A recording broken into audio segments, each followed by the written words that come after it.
Okey, dalam video ni saya nak cerita sikit lah tentang kelayakan saya sebagai seorang coach kan. Hari ni banyak orang mengaku dia seorang coach kan. Ya, macam-macam orang boleh kata dia coach dan sebagainya. Tapi hari ni saya nak cerita sikit lah kenapa saya layak dipanggil seorang coach. Pertama sekali, saya telah menjalani satu kursus untuk melayakkan diri sebagai coach. Kursus yang dianjurkan oleh Malaysian Institute of Management.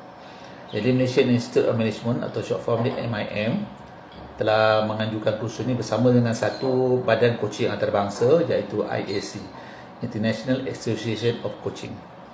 Jadi kursus tu memang intensif jugalah. Kita kena hadapi classroom punya training. Masa yang sama kita ada practical yang kita kena buat. Dan lepas tu kita ada exam lah yang kita kena hadapi lah sebelum kita boleh dikira sebagai seorang coach yang berdaftar atau bertauliah yang disertified oleh MIM dan juga IAC lah. Jadi IAC adalah badan coaching antarabangsa.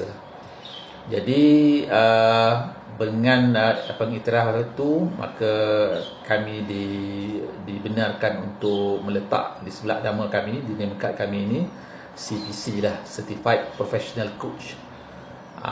Jadi itulah kata kelayakan saya untuk memanggil diri saya seorang coach.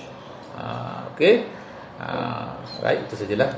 Assalamualaikum warahmatullahi wabarakatuh. Bye bye.